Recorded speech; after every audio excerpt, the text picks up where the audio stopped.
public support for immigration is at an all-time low. I mean, I've seen somewhere they say it's like a 30-year low, and people believe that immigrants are responsible for everything: unaffordable housing, inaccessible healthcare, crime, even traffic. But like Daniel Bernhard of the Institute of Canadian Citizenship says, it's easy to say there are too many immigrants for the number of houses in Canada. But we should really be asking, maybe there are too few houses for the number of skilled immigrants that Canada needs. And for me, that is the crux of the conversation, because we've simplified the conversation so much and we've just made it a very binary thing. It's either this or that. But there's so much nuance to it. And then add to that, you still have the fact that immigrants come here and stay for a while and they move on. It's called onward immigration, apparently. But this episode with Daniel Bernhard of the ICC was just amazing, because I learned a ton, and I think you will too.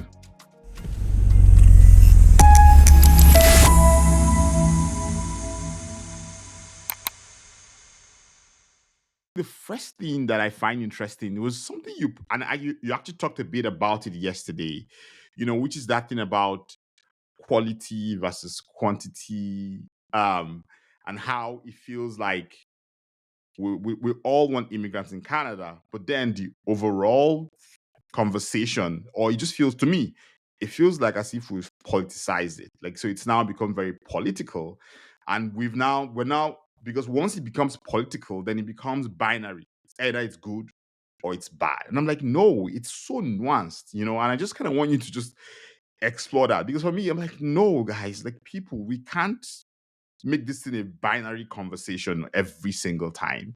Yeah, I mean, not to start off crudely, but I don't think it's a quantity and quality conversation. I think the better metaphor is, it's not the size but how you use it. And that's really how I feel. We're talking only about how many people are coming into the country, and that's been politicized a lot. Too many, too few. There has been some more nuance to it, in terms of some people saying, well, too many students and not enough of it, etc. But the main issue that I'm trying to raise, and that my team at the Institute for Canadian Citizenship and people like you and others, there are many of us in this sort of space trying to make this message heard, is that the number of people coming is only one part of a much bigger story. And there are other factors, like how many stay and how many leave. We've done a report about that recently.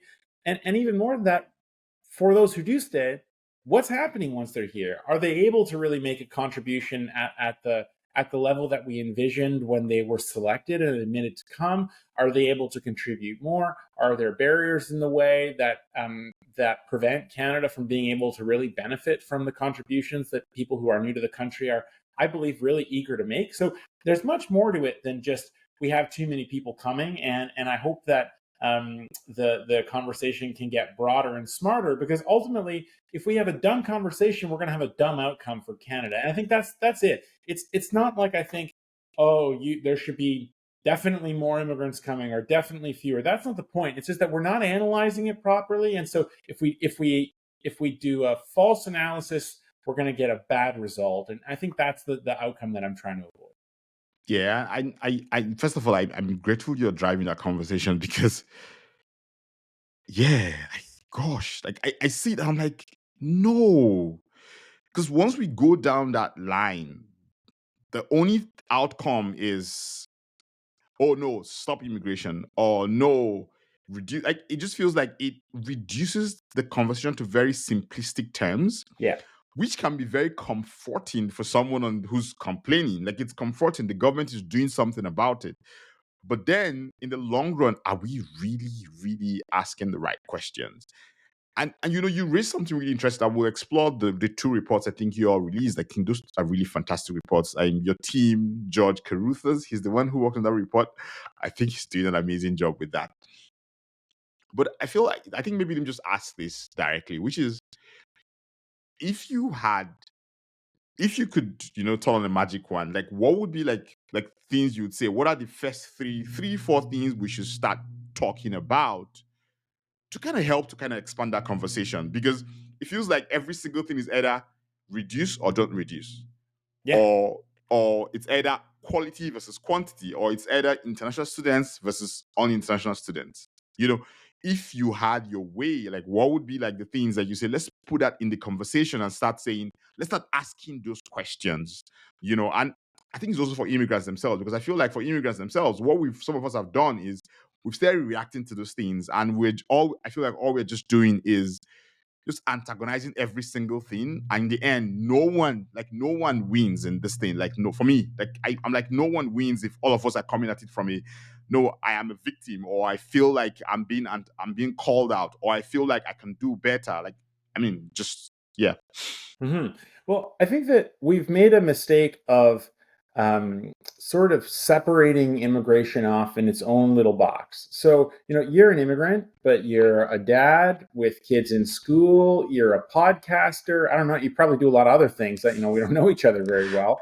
And so being an immigrant is just like one part of your story. And I think that we make a mistake of just saying too much immigration or too little immigration without really talking about what the immigration is for. I mean, one of the things I would love to see that the government would do, any government, by the way, not just a liberal or conservative government, is to say, here's where Canada's at in these important areas. And we have goals. Like, for example, let's just say we wanted to set a target that 95% of Canadians would have access to a family doctor or primary healthcare provider by 2034, okay? 10 years from now. And here's how we're going to do it. We're going to have, this many more people graduate from Canadian medical schools.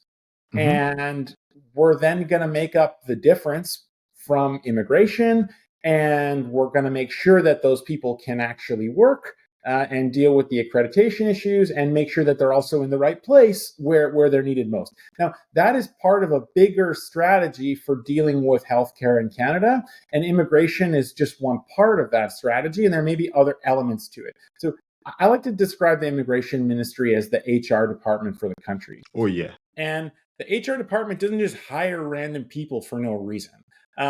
In fact, there are business units who say, I need someone to do this, that, the other thing. And then the HR department brings them and tries to see if they can work to develop skills and work within them so that they fit well into their roles. So we've dissociated immigration from this. And we could do the same thing with early childcare. We could do the same thing with construction, labor and housing targets. We could do the same thing. So a broader outcomes-based approach to say, this is what we want Canada to do. This is the role immigration will play in this project, but it does not stand on its own. I think that would be a lot more productive. But I have to say, the way that the immigration conversation is happening now actually has the opposite effect. Because what we're saying is, we used to say the healthcare system doesn't work, it's slow, it's expensive, we have to wait too long, we should fix it. Now we're just saying there's too many immigrants for the healthcare system, and we sort of stopped looking at some of the problems in the healthcare system. And this is like if you had a house and there were like holes in the floor, right? And it was dangerous to walk, like you might fall through, right? The boards are rotten and it's not working well. And we used to say, man, how can we fix this thing? It's a complicated building. How can we fix it? Now we're just saying that the thing's fine. Just don't walk there. It's fine. It's just like, why did you walk there? Why did you have your family over? You should have just been here by yourself. And that's wrong. The right answer is the floor is busted. Fix the floor because it's normal to have your family over for dinner, and you should be able to walk wherever you need in your house. So I think this has distracted in many ways attention, not necessarily on purpose, but the impact has been to distract attention from the real problem, which is there are things that we're just not doing very well as a country. Those impact Canadians who have been here for a long time, and they impact immigrants who are trying to make a go here and prevent them from being able to contribute to our society, because no one wants to live in a place where you can't go see a doctor, or where there's not an affordable place to live. So this is impacting all of us, and we should focus on the problems, not just on the people, but on the problems.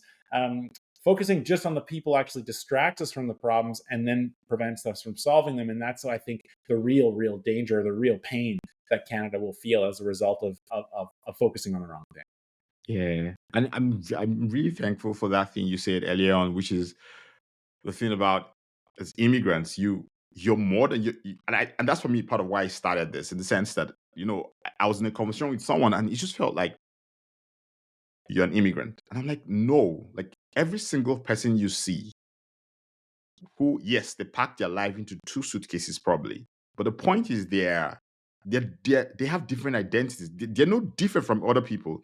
The only difference probably is what they call the birth lottery. They weren't born here. So basically that's the difference. But they all have the same problems you have, the same issues. They have different identities as you.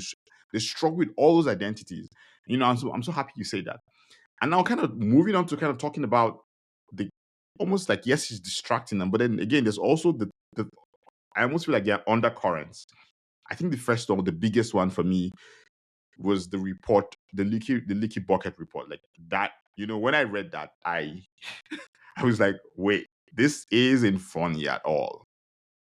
Yeah, Like it's this not a isn't joke. funny. There's a lot of graphs. It's very serious, but no, Yeah. it's not a joke at all. Like, I mean, we're trying to draw attention to the fact that it's not just one side. How many come in is not the only thing. How many leave also matters. But I'm glad that we're starting to also, through this research, shine a light on some of the things we want to be talking about, which is, are people able to contribute and what happens if they can't? Yeah. I think for me, the one thing I wanted to find out for you personally, like what was most surprising about the leaky bucket report? Like, what was the most surprising thing there?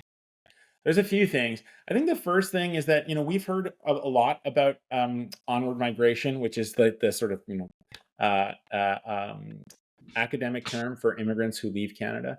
And we've heard a lot about it recently, in recent years. I'd say like the last 3-4 years have been a lot of people talking about it, complaining about it, saying, I'm done with this place, I'm leaving, etc. One of the surprising things, though, that we found is that onward migration has actually been increasing for 30 years, ever so slowly. Now it's sort of spiked in the last few years, and we can talk about maybe why that is, but it's been slowly on the rise for a while. So maybe actually there's something going on here that's deeper than just, the immediate circumstances that we ought to be investigating. Also, was a bit surprised to see just how much variation there was across Canada, in terms of leaving. So, like in the Atlantic provinces, for example, the rate of departures were much higher than in other places, and those people left way earlier than normal. In Ontario, it took a lot longer, for example. So there were really big differences. There were big differences based on the country of original citizenship. There were a lot of differences and a lot of diversity in the study. In the first year we did the study, we just said, here's how many people are leaving and when. And then I went to the press theater to give a press conference, and they said, well, what about this? I said, that's a good question. I have no idea. And they said, what about that? I said, yeah, no idea. And what about this? So the next year, this year, when we looked at it for a second time, we went a little deeper to get that understanding. And the variety is really striking. The variety is really, really striking, and I think gives us a lot of opportunity to study more closely, but then also to intervene in a more targeted way. Yeah. Because people who arrived as temporary foreign workers, for example, are, or I should say, in the opposite framing, people who arrived as international students are 3 times more likely to leave than people who arrived as temporary foreign workers. That's That- a big difference, yeah, and and that's so we interesting should be actually. asking, like, what is actually different about these people and their experience than other people. So that I think has really opened my eyes into some of the questions we need to be asking next. Yeah, I found that one pretty interesting because, my assumption would be, I'm just talking to different immigrants on the podcast. I always left with the sense that when you came as a student, you had more time to sort of find yourself in Canada because you're a student, you had other international students like you who kind of understood what you are going through, and then you weren't under certain pressures. Yes, you had to work sometimes to do that, all that stuff, but the assumption was that you paid your school fees. Like there was certain assumptions. Meanwhile, as I came as a PR, for example, I feel like if you come as a PR, as a temporary foreign worker or something, you're like it's almost like I feel like I was on a checklist. Oh, I have to get a job, I have to get a house, I have to get my kids into school, I have to, and then before you know, 2 years are gone, and you're literally in this cycle of just I need to try and settle in and kind of get going and somehow get myself back to what I was back in my home country to some extent. Like feel like okay, I'm somewhat a bit settled. So it was pretty interesting to see that students who come in and probably, I assume, have more time than me to kind of settle, find their way. I think it goes to your point, which is it's actually worrying because if those people are saying, I want to go, then why? Like, what's the problem? Yeah. Well, I think this is a tough one. I gotta say, Dozy, it's a tough one because, like, on the one hand, I think we both agree that international students have been unfairly blamed for a lot of things, Yes. right? Yes, I agree. They've been unfairly blamed for housing problems and all kinds of stuff. And in fact, many of them are actually like the biggest victims of these housing problems. And the I'll go so far as to call it abuse of international students, I think has really been a moral stain for Canada. That we've had people who've come in, and we've charged them $100,000 for a diploma, and they're still not able to make ends meet, and they're really suffering and struggling. And there's all kinds of stories about this that are going on. Suicides, of crimes of desperation, drug dealing, prostitution, just people trying to find any way possible to make Canada work for them when they've paid so much money for their education. And it's difficult to admit back to your family that saved a lot of money to send you here that you've failed to make the jackpot. Having said all that, I think that a big part of the reason for those failings is that many of those students had no business being here in the first place. And that's not an insult to the student. I don't mean to insult anyone on a personal level. I simply mean to say, and I think many of the students who are struggling will hopefully agree with me, that if you are being brought here to acquire skills that are not really needed in the marketplace, then you're gonna have a worthless diploma or a worthless degree or worthless skills.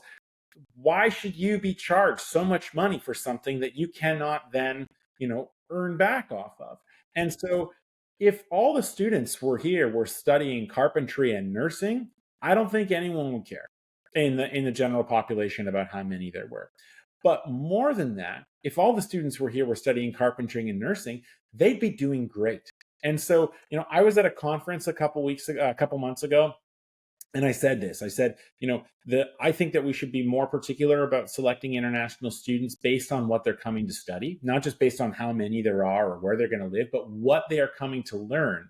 Because we should be picking people who are learning things that the Canadian economy needs, like cybersecurity, etc. Most of these students are just studying some form of business administration.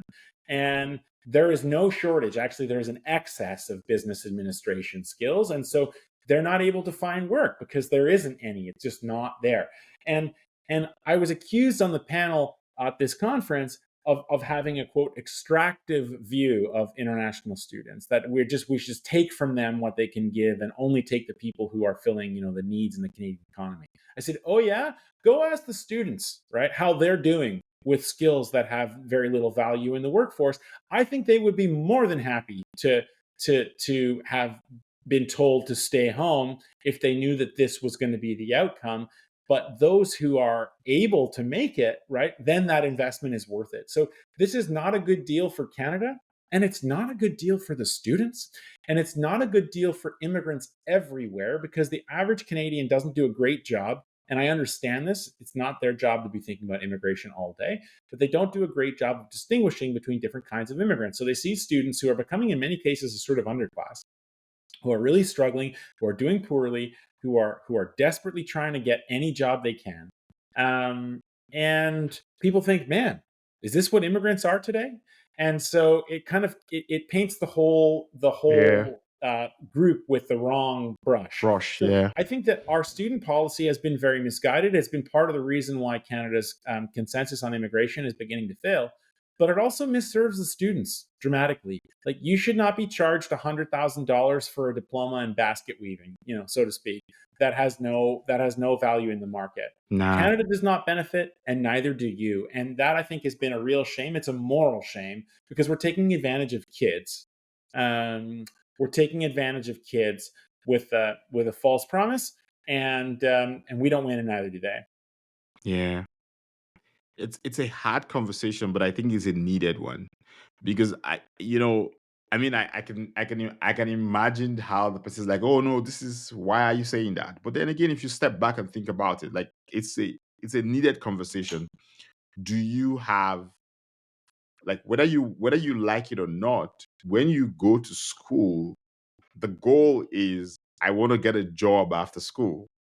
If you go to school and you finish and there's no job, then why did you do that? Like, what was it for?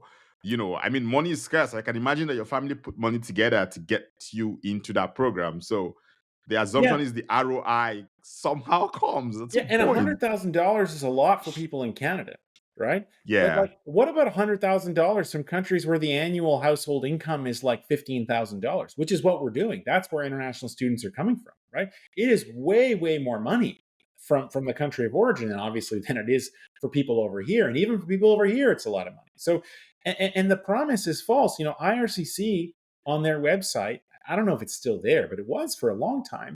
On their international student page for people who wanted to check out international student visas, they had a tagline and it was 4 words: come, study, work, stay.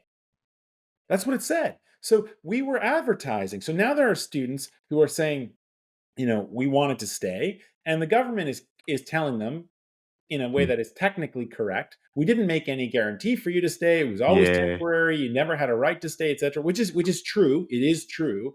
But between the lines and in a lot of their other communications, they implied it. And then we took the money to prop up, colleges, etc. that couldn't find another business model. And the education is clearly not that worthwhile in the labor market, because if it was, they wouldn't be leaving at 3 times the rate of people who came as temporary foreign workers, which means they came straight into a job. And so we're now starting to see that there's a lot Damn. of variety here.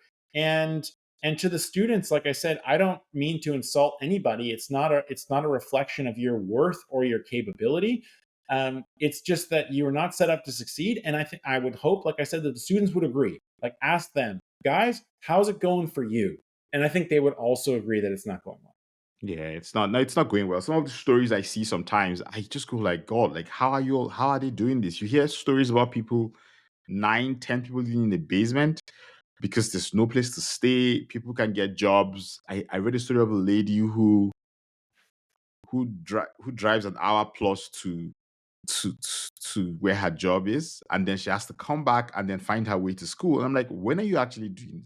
When Yeah, are you there's no actually studying learning? going on there, right? And it's a backdoor. It's a backdoor sort of way into the immigration system, and that's unfortunate because that's not what it's for. I wrote an opinion piece in the Globe and Mail in March when the government announced its first major reductions in the international student piece, and I said the biggest tragedy of all this is that the student stream could be our best stream, right? So, what are the two things that keep immigrants from really succeeding the most in Canada?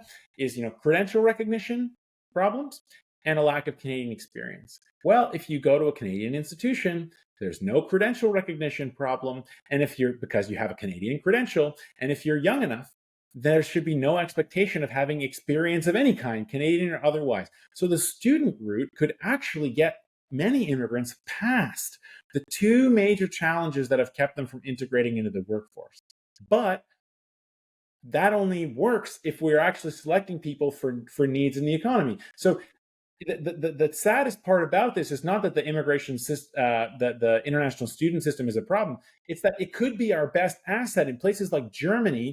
Former international students are the most prized immigrants because they've proven they can speak the language and that they've taken some time to be able to have some cultural acclimation. And if they still want to stay, they're likelier to succeed. So they are actually privileged above people who are more experienced, because if you come straight as PR, we're kind of just rolling the dice, and like maybe it will work for you and maybe it won't. But students actually have a lot of advantages if we're picking them selectively. Not to say that the smarter ones are, that the people who are coming aren't smart, but picking them to say, you need to study. If you want to come, you can only come to study these few things, because these are the things where there's going to be a job for you out the other side.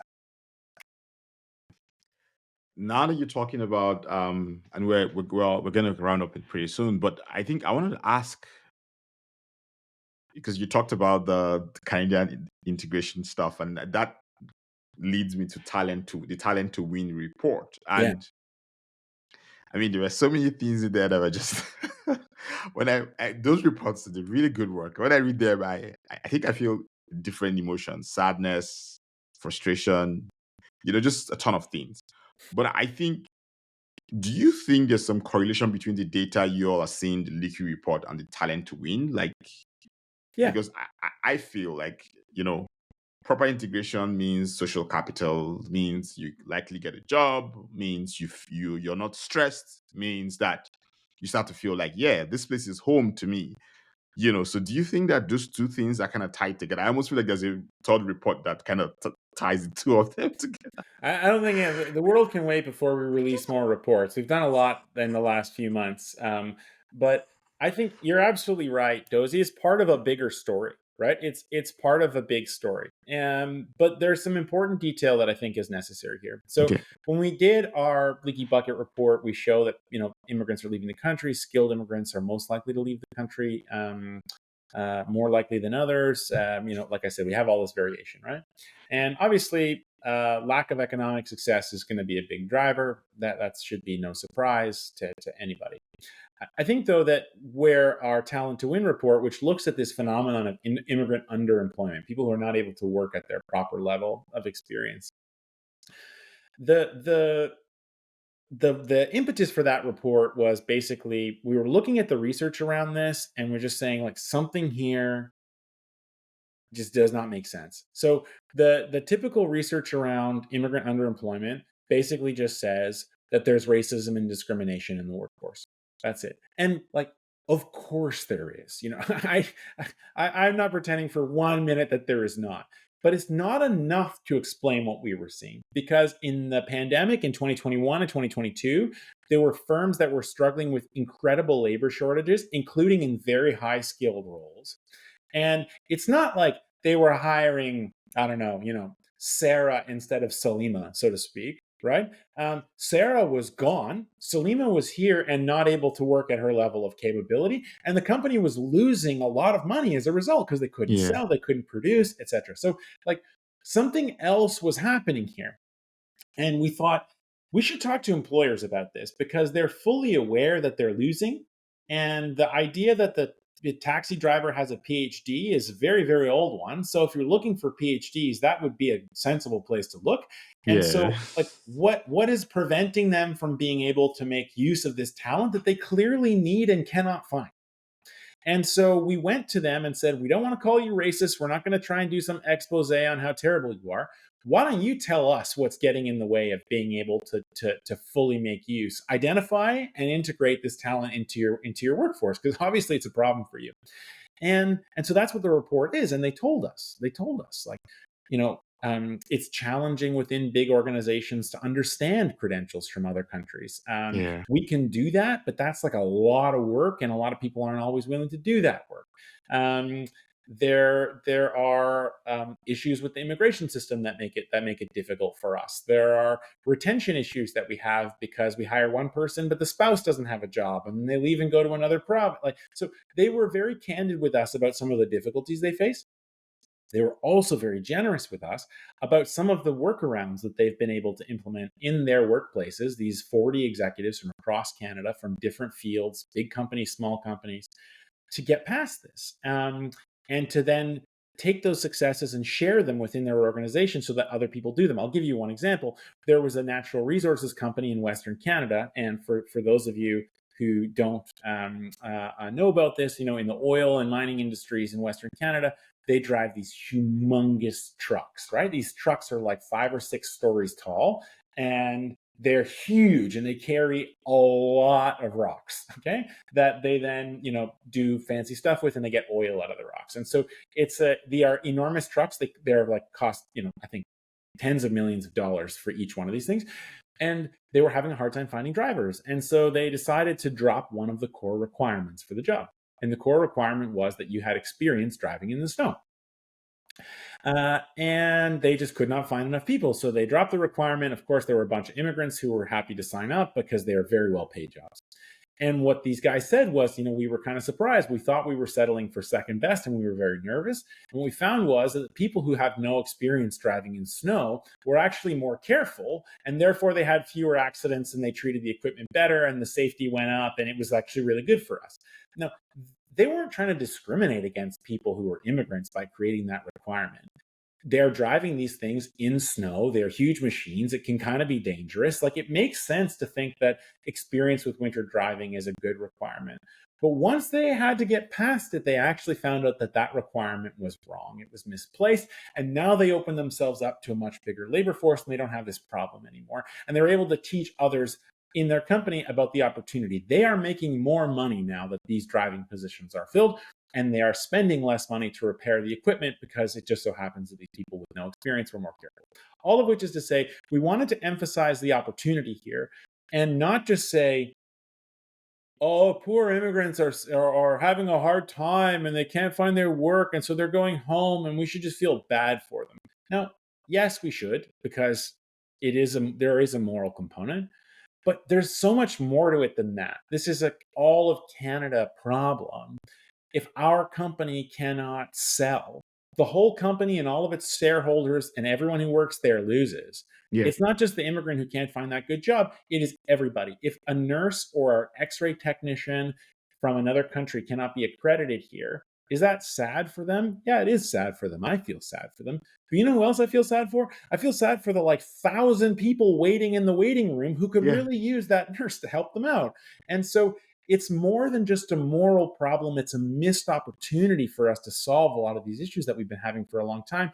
And the goal of all of these reports and the media that we do around them and this conversation is that immigrants not having the conditions for success is not just about immigrants' well-being.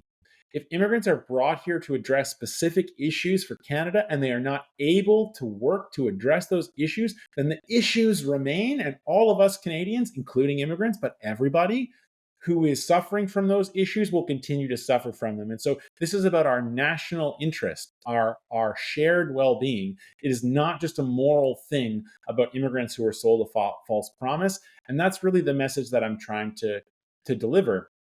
We should all care about this for ourselves and not just like, oh, poor thing, it's too bad it didn't work out for you. That's part of it, but that's actually a small part of it. There's much more to it than that. And the immigrants who are prevented from contributing would be the first ones to say so, that they just want to contribute. They know what their skills can do for the whole society. And it's not just about them. It's about contributing to the country. And so if people want to contribute to the country and they have a lot to contribute to the country, we'd be smart to say yes and accept that and benefit from it. Yeah. And gosh, thank you for saying that. Because, I've said this a couple of times on the pod, and I say to people when I talk to immigrants, I say, one, there are moral arguments to make, but there are also economic arguments to make.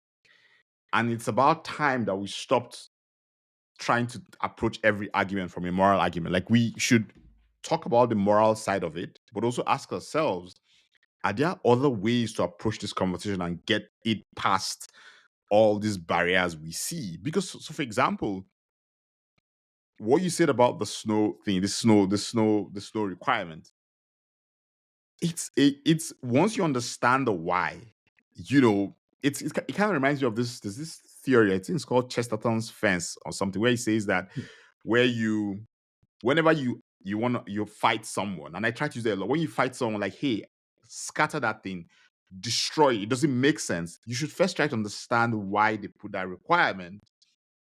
And then now see, when you understand why they put the requirement, you can now be like, oh, okay, I see.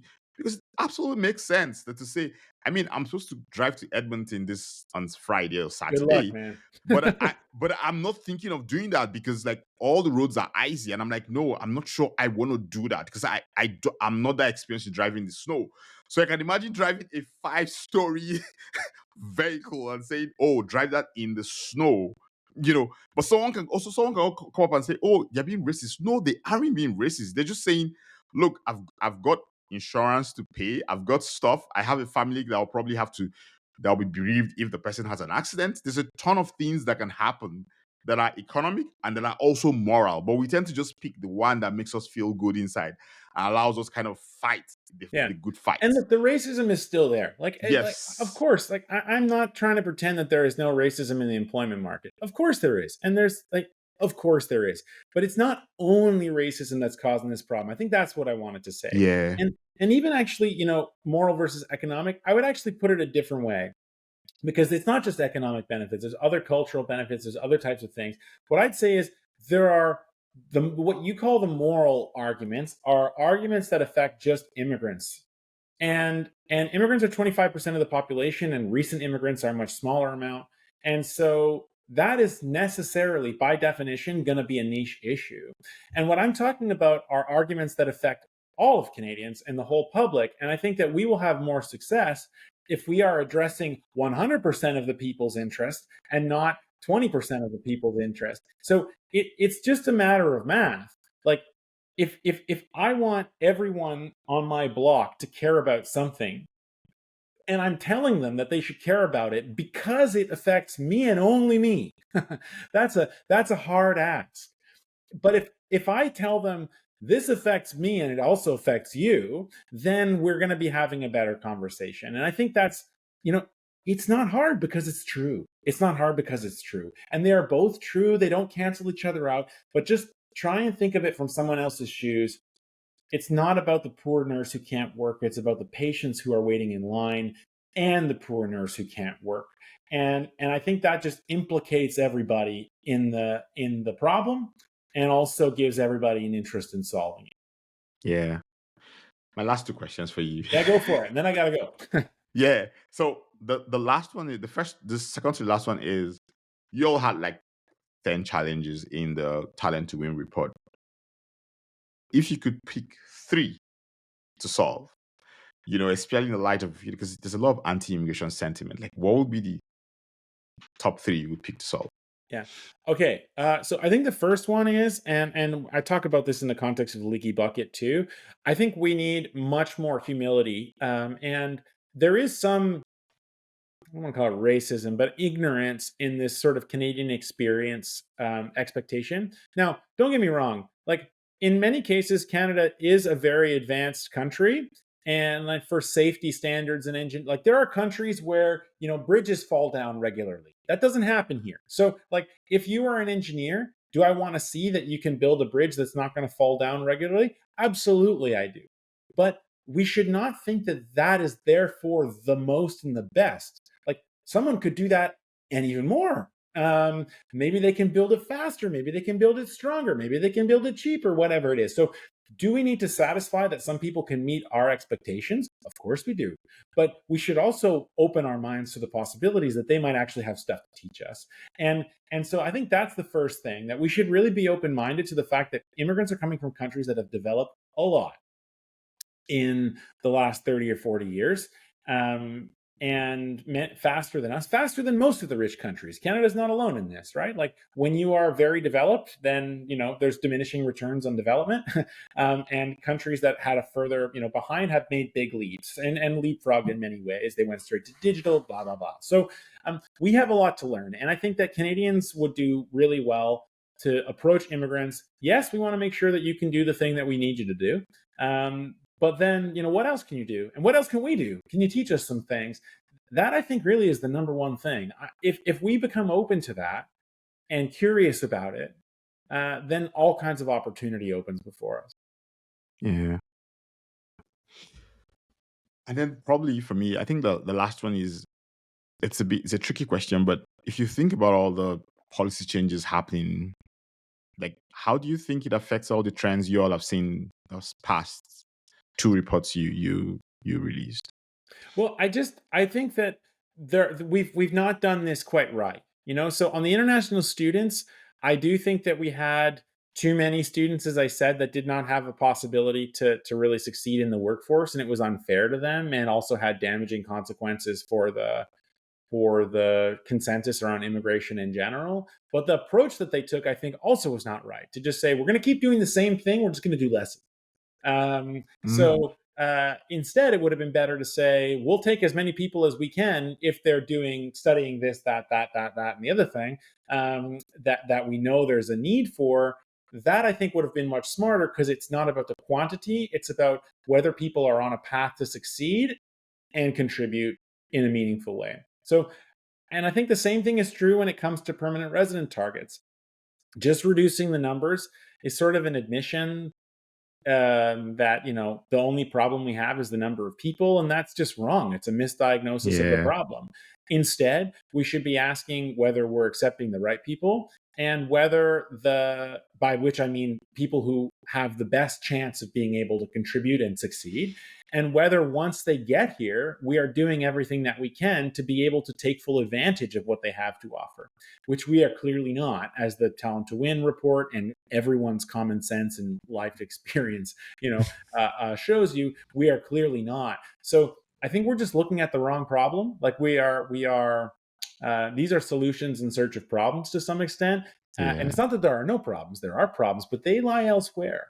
And so the policy changes, like, I understand why the government's doing them. I understand why in a democracy, an elected government would want to be seen to be addressing public concerns about things. I wish they did that more, actually, to be perfectly honest, in other areas. But in this case, the outcome is a mistake. I think it deals with the wrong thing. And the problems that we had will still be there, because we're just thinking that it's a quantity issue, and I just think that's a misdiagnosis. Yeah. Thank you so much. Honestly, thank you. This has been helpful for me, because it validated some of the thoughts I had in my head about all these things, and I really, really like that. I think my biggest takeaway here is that thing about, and this is for all immigrants, is that the argument is really not an immigrant argument. Like, yes, there's an immigrant argument in certain cases, like racism, bias, Canadian experience, all those things. But if we want to move the needle, then we need to start asking ourselves, like, how do I bring everyone into the picture and say, let's have a Canadian conversation? Because after all, I want to integrate into Canada. I want to become a Canadian citizen. So should I have a conversation about myself or about Canada? Like, I feel like just kind of looking at it from that lens, it changes a lot of things. I mean, yes, you meet people who will still be who they are, and that's okay. But you also meet people. It's okay. Yeah. It's both things. They are both true. They don't cancel each other out. I'm not hoping that people will change. I think that we're just saying there's another aspect of this argument, which I think everyone will accept. It's not controversial. But I just think it's more persuasive. And if you were to emphasize it, I think we'll get further. And it doesn't require us to change our belief or our laments about immigrants' experiences here, and how they can be improved. It just helps other people understand what's in it for them, that we're not just doing immigration to be nice to people who are fleeing bad situations. And it's like, okay, I want to be nice to everybody. I can't be nice to everybody. So, like, I'll be nice to as many as I can, and maybe it's too many. Like, that's not what we're doing here. Yeah. I mean, we do have refugees, we do have asylum seekers, very little actually in Canada compared to the overall mix of immigrants. It's a very, very low number. But yeah, we do some of that. But in general, that's not what we're doing. And if we keep treating immigrants who come here with high skills as though they're just refugees, who are just here because we're nice, we're just missing the point. Yeah, and we're going to just keep waiting in line. We're just going to keep waiting in line. We're going to keep losing out. We're going to keep wondering why the hole in the floor isn't fixed. It's like, because there's a guy right here who knows how to fix the floor, and you're telling him he's not allowed to pick up a hammer, and that's the problem, right? So we need to just recognize what's in it for all of us. That's the best way to I think get more Canadians to understand why the current trend may not be serving them well, which I think is currently missing. Thank you. Thanks for the invitation. This is great. I really enjoyed it. Thank you so much for calling me and for your kind support of the work that we're doing. We're a small charity. We're supported a little bit by government, but mostly by individual donors, and we do as much as we can. But I'm really grateful for your time and for you doing this whole thing, and for coming to Canada and sticking with it. That means a lot to me. This was a really good episode for me, honestly. I can't stop thinking about what Daniel said when he said how this term the IRCC is the HR of Canada. I feel like if you think of immigration that way, then I think we can have a better conversation, because then we can have the moral conversation, we can have the economic conversation, and we can have a Canadian conversation. Because I mean, you're in Canada after all, right? And your job, your goal is to kind of make your life here much better. So it's a Canadian conversation, not a myself conversation. But thank you, as always, for getting to this point of the episode. I hope you enjoyed it as much as I did talking to Daniel. If you know someone who finds it useful, please send it to them. As always, please, like, share. We're on Substack, we're on YouTube, where anywhere you get your podcast. Please just like, share, comment. And if you know someone you think we should talk to, please send them our way. Thank you so much.